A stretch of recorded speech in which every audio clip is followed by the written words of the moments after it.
Hello, friends. Welcome back. Have you ever had the feeling that certain periods of your life seem to flow almost effortlessly, while others feel like you're pushing against a wall that will not move? Or perhaps you have noticed that some decisions you make seem to carry a natural momentum, as though something larger than your own willpower is quietly cooperating with you, and other decisions, even well-intentioned ones, seem to collapse before they have a chance to grow. Most of us have experienced this. We tend to explain it through circumstances, through luck, through the mood we happen to be in on a particular morning, and those explanations are not wrong. But there is another side to this, a quieter layer of understanding that many traditions across many centuries have pointed toward. The idea that beneath the surface of ordinary life, there are patterns, rhythms, and principles that shape the way energy moves through our experience. Not in a frightening or mystical way, but in the way that a river moves along the natural contours of the land. The water does not fight the landscape, it finds the path that is already there. Today, we are going to explore what many spiritual and philosophical traditions call the hidden laws of the universe. These are not secret commandments or rules you must memorize. They are more like qualities of reality that are always operating, whether we are aware of them or not. And the interesting thing is that once you begin to notice them, you start to see them everywhere. In the way your relationships develop, in the timing of events in your life, in the way your energy rises and falls, in the choices that feel right even when you cannot explain why. This is not about following a rigid system, it is about developing a more sensitive awareness of the currents that are already moving through your life so that you can work with them rather than against them. Let us begin with perhaps the most fundamental of these principles, the one that underlies almost everything else we will talk about today. It is the idea that everything in existence is in a state of vibration. This is not a New Age invention. It appears in ancient philosophical traditions, in the writings of thinkers from cultures that had no contact with one another, and in the intuitive sense that most people carry somewhere quietly inside them. We feel it when we walk into a room and immediately sense that something is off, even before anyone has spoken a word. We feel it when we meet someone for the first time and feel an inexplicable ease or an inexplicable resistance. We feel it in the difference between a day that hums along with a kind of natural brightness and a day that feels heavy from the moment we open our eyes. In practical terms, this principle suggests that our thoughts, our emotions, our words, and even our habits carry a kind of energetic quality. Not in a way that can be measured in a laboratory, but in a way that influences the texture of our experience and the quality of our relationships. When we spend long periods of time in anxiety or resentment, something in our perception narrows. We begin to notice threats more readily than opportunities. We interpret neutral events as hostile ones, and gradually the world around us seems to confirm what we already feared. This is not the universe punishing us. It is simply the way attention and energy work together. What we vibrate with, we tend to draw more of into our awareness. The supportive side of this understanding is that it offers a genuine point of personal agency. Even small, consistent shifts in how we speak to ourselves, in how we begin the morning, in what we allow ourselves to dwell on, can begin to change the quality of what we experience. Not overnight and not magically, but gradually and meaningfully. Now, closely related to this is what many traditions describe as the law of correspondence. This is the ancient idea that the patterns we see in one area of life tend to reflect patterns in other areas. The way you treat your physical space often mirrors the way you feel inside. The way you handle small commitments tends to reflect how you handle large ones. The quality of attention you bring to your closest relationships tends to be the same quality of attention you bring to your work, your health, and your own inner life. You may have noticed this yourself. When one area of life is in disorder, other areas seem to follow, and when you bring care and intention to one corner of your life, something in the surrounding areas often begins to shift as well. This is not a judgment. It is simply an observation about the way our inner and outer worlds reflect each other. A person who feels deeply unsettled at home will often find it harder to concentrate at work, not because one caused the other in any direct sense, but because the same underlying restlessness expresses itself in both places. The practical implication of this is actually quite gentle. If you want to understand what is happening in one area of your life, you might look at what is happening in another, and if you want to shift something that feels stuck, sometimes the most effective place to begin is not the stuck thing itself, but a completely different area where movement feels more possible. Small acts of order and care in your home can sometimes open something in your emotional life. Tending to a relationship you have been neglecting can sometimes unlock energy in your professional life. The correspondence runs in both directions. There's another principle that many people encounter in their own experience long before they ever hear it named, and that is the principle of cycles. Life does not move in straight lines, it moves in rhythms. There are seasons of expansion, when new things want to begin, when energy is high and ideas come quickly and connections form easily. And there are seasons of contraction, when things slow down, when rest becomes necessary, when it is more important to consolidate what you have than to reach for something new. Both of these are equally natural and equally necessary. But we live in a culture that prizes expansion almost exclusively. We tend to interpret a quiet period as failure, as stagnation, as something to be fixed, and so we push when we should be resting, and we exhaust ourselves trying to force growth in a season that is asking for stillness. In numerology, this rhythm is often described through personal year cycles, the idea that each year of your life carries a particular quality of energy that influences what wants to happen and what wants to wait. A year associated with new beginnings will feel very different from a year associated with reflection and completion. Neither is better, but knowing which kind of year you are in can help you understand why certain efforts are flowing easily and others are not. It can help you stop blaming yourself for the natural rhythm of your own life. If you have been feeling lately like you are in a quieter, more inward phase, it may simply be that your cycle is asking you to gather your energy rather than spend it, and that is not a setback. That is preparation. It is interesting to observe how resistant we can be to the idea that rest is productive. We have been taught to measure our worth by our output, and so the seasons of life that ask us to slow down, to reflect, to let things settle, feel uncomfortable, and even a little frightening. But every gardener knows that the soil needs fallow time. Every musician knows that the silence between notes is part of the music. The cycles of your life are not interruptions to your progress. They are the very structure through which progress moves. Let us turn now to something that touches our daily lives in a very immediate way, and that is the principle of polarity.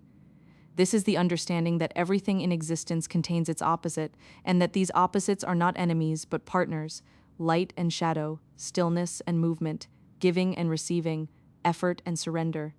We tend to want only one side of each pair. We want the confidence without the vulnerability, the love without the risk of loss, the ambition without the fear of failure. But the two sides of any polarity are not separate things. They are the same thing viewed from different angles. You cannot have genuine courage without genuine fear. The courage is not the absence of fear, it is the movement through it. In practical terms, this principle shows up most clearly in our relationships. Every quality we love in another person contains the seed of the quality that will sometimes frustrate us. The person whose warmth and generosity you adore may also, in certain moments, struggle with boundaries. The person whose clarity and directness you find so refreshing may sometimes feel blunt when you're feeling tender. This is not a flaw in the person or in the relationship, it is the nature of polarity. Every strength carries a corresponding challenge, and when we can see both sides without collapsing into either idealization or disappointment, we begin to relate to people and to ourselves with much more genuine understanding. The shadow expression of ignoring polarity is the tendency toward all or nothing thinking. When we cannot hold both sides of a quality at once, we tend to swing between extremes. We idealize something until it disappoints us, and then we dismiss it entirely. We push ourselves hard until we burn out, and then we retreat completely. We love deeply and then close off entirely when we feel hurt. Learning to hold the tension of opposites, to stay present with both the light and the shadow of any experience, is one of the quieter forms of wisdom that life tends to teach us, often through exactly the situations we would rather have avoided. Now, there is a principle that many people find both comforting and slightly unsettling when they first encounter it, and that is the principle of cause and effect. In many traditions, this is described as the law of karma. Though that word carries a great deal of cultural weight and is often misunderstood, at its simplest, this principle says that every action, every choice, every pattern of thought and behavior sends something out into the field of your experience and something returns. Not necessarily in the same form, not necessarily immediately, but in some way that is proportionate to what was sent. This is not about punishment, it is about coherence. The universe in this understanding is not random. It has a kind of internal logic. When we act from fear, we tend to create more situations that require fearful responses. When we act from generosity, we tend to create more situations that call for and reward generosity. When we repeatedly choose short-term comfort over long-term integrity, we find that our sense of stability gradually erodes. Not because we are being penalized, but because the choices we make shape the landscape of our lives over time. The practical implication of this is deeply encouraging because it means that change is always possible. You are not locked into a fate that was decided for you. Every moment is a new point of cause. Every small choice is a seed, and the quality of those seeds planted consistently over time shapes the garden you eventually live in. But there is another side to this, and it is worth naming gently. The principle of cause and effect is not the same as the idea that every difficulty you face is something you brought upon yourself. Life contains genuine randomness. It contains illness, loss, injustice, and circumstances that arise from forces far beyond any individual's choices. To tell someone that their suffering is simply the result of their own karma or vibration is both inaccurate and unkind. The principle of cause and effect is a tool for self-understanding and personal agency. It is not a framework for judgment, either of yourself or of others. Perhaps you have felt, at some point in your life, a strong sense of synchronicity, the experience of meaningful coincidence, when something in the outer world seems to mirror or respond to something happening in your inner world in a way that feels too precise to be random. You think of someone you have not spoken to in years, and they call that same afternoon. You're wrestling with a question, and you open a book at random to a page that speaks directly to it. You are considering a change in your life, and you encounter, in the space of a single week, 3 separate conversations that all point toward the same answer. Many traditions interpret these moments as a sign that the inner and outer worlds are not as separate as they appear, that there is a kind of intelligence or coherence operating beneath the surface of events, weaving connections that the rational mind cannot fully account for. Whether you interpret these moments as meaningful messages, as the natural result of heightened attention, or simply as interesting coincidences, the value in noticing them is the same. They invite you to pay closer attention to the patterns in your own life. They suggest that your inner state, the questions you're living with, the intentions you're holding may be influencing what you notice and what finds its way to you. The practical invitation here is simply to become a more attentive observer of your own life, to keep a small journal of coincidences and patterns, to notice when something in your outer world seems to be reflecting something in your inner world, not to become superstitious or to read meaning into every small event, but to cultivate a quality of reflective awareness that makes your life feel more like a conversation and less like a series of random events happening to you. Let us talk now about the principle of intention, because this is one that has a great deal of practical relevance to everyday life. In many spiritual traditions, intention is understood as one of the most powerful forces available to a human being. Not intention in the sense of wishful thinking, but intention in the sense of a clear, felt, embodied sense of direction. The difference between these two things is significant. Wishful thinking is passive, it sits in the mind and hopes. Genuine intention has a quality of commitment to it. It does not necessarily know how the thing will happen, but it has a clear sense of what it is moving toward, and it allows that sense of direction to influence choices, attention, and energy on a daily basis. You may have noticed that when you are truly clear about what you want, not just intellectually, but in a felt-bodied sense, things seem to organize themselves around that clarity. Opportunities become more visible because you're looking for them. Conversations become more useful because you know what you're listening for. Your own energy becomes more focused because it is not scattered across a dozen competing possibilities. This is not magic. It is simply the way clarity works. When we do not know what we want, we cannot move toward it. When we do know, everything we encounter becomes potentially relevant. The shadow side of intention is rigidity. When we become so attached to a specific outcome that we cannot receive what is actually being offered, we cut ourselves off from the natural intelligence of the process. The universe, as many traditions describe it, is not a vending machine. You do not put in a clear intention and receive the exact thing you specified. What you receive may be something better, something different, something that serves the deeper need behind the surface desire. Learning to hold intention lightly, to be clear about the direction while remaining open to the form it takes, is a genuine spiritual skill, and it is one that tends to develop through experience rather than through instruction. There is a quality of experience that many people describe when they are living in alignment with these principles, and that quality is often described simply as flow, the sense that life is moving with you rather than against you, that effort feels productive rather than exhausting, that the right things seem to arrive at the right time, that your energy is replenished rather than depleted by what you're doing. Flow is not the absence of challenge. It does not mean that nothing difficult happens. It means that even the difficult things feel purposeful, that they are teaching you something or moving you somewhere rather than simply wearing you down. Many people notice that flow tends to appear when they are doing work that genuinely matters to them, when they are in relationships that feel honest and nourishing, when their daily environment reflects something of who they actually are, and when they are living in accordance with their own deepest values rather than performing a version of themselves for external approval. These are not small things to ask of a life, but they are worth asking, because the difference between a life that flows and a life that grinds is not usually a matter of external circumstances, it is usually a matter of alignment. Now, let us consider the principle of balance, because it is one that affects almost every dimension of daily life and is perhaps the most frequently disrupted of all these principles. Balance is not the same as stillness. It is not the absence of movement or intensity. It is more like the dynamic equilibrium of a person walking, constantly making small adjustments to stay upright while continuing to move forward.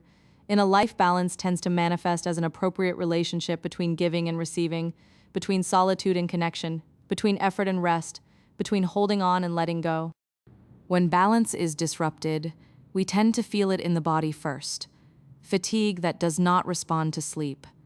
A persistent, low-grade anxiety that has no clear cause. A sense of flatness or emptiness even when the surface of life looks fine. These are often signals that something in the underlying balance has shifted, that we are giving more than we are receiving, or resting more than we are engaging, or holding on to something that is ready to be released. The invitation when these signals appear is not to push through them or to dismiss them, but to become curious about what they are pointing toward. In relationships, balance is particularly delicate and particularly important. A relationship in which one person consistently gives and the other consistently receives will eventually become depleted, regardless of how much genuine affection exists between the two people.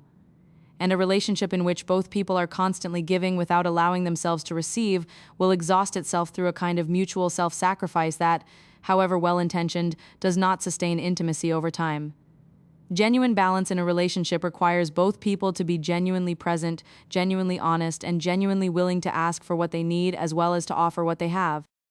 There is one more principle I want to spend some time with, and that is the principle of growth through resistance.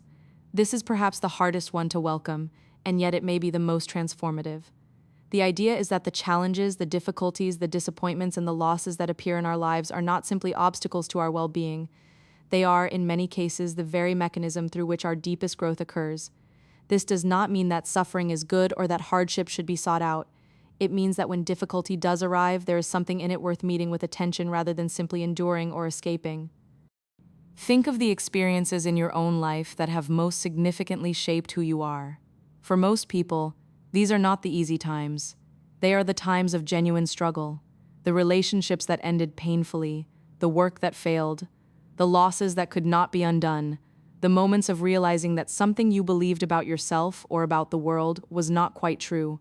These experiences are painful, but they are also, in retrospect, often the moments when something essential in us was revealed or developed or clarified. The resistance was the teacher. The shadow side of this principle is the tendency to romanticize suffering, to believe that more difficulty must mean more growth, or to stay in situations that are genuinely harmful because we have convinced ourselves they are teaching us something. Growth through resistance does not require you to remain in pain. It requires you to be honest about what the experience is actually offering you, to extract the understanding that is available, and then to move forward from a more informed place. As we come toward the end of our time together today, I want to invite you to do something simple.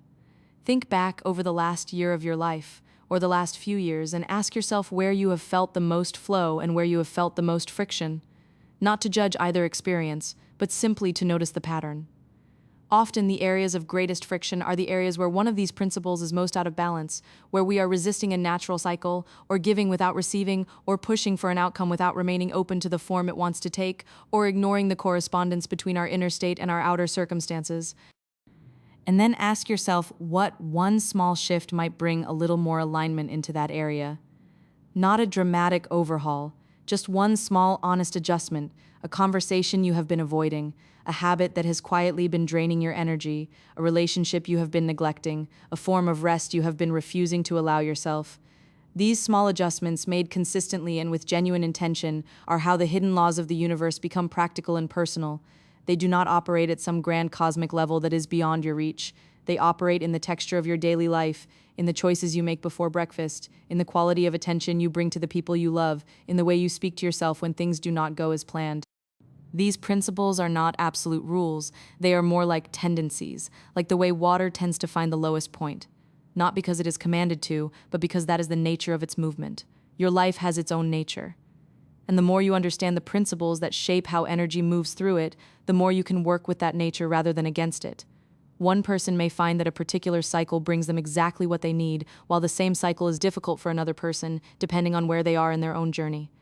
The same principle that liberates one person may challenge another. This is why these ideas are most useful as tools for self-reflection rather than as formulas to be applied mechanically. If today's exploration has resonated with you, you might find it interesting to look more closely at the subject of personal year cycles in numerology, because that is a beautiful and very practical way to begin working with the principle of cycles in your own life. It can offer a surprisingly nuanced framework for understanding why certain years feel the way they do, and what kind of energy and intention might be most aligned with the phase you are currently moving through. That could be a very rich conversation for us to have together. That is all for today. I hope something here was genuinely useful to you, or at least gave you something quiet to sit with. If you feel at home here and would like to continue exploring these ideas together, I would be so glad to have you subscribe to the channel. Take care of yourself, and I will see you next time.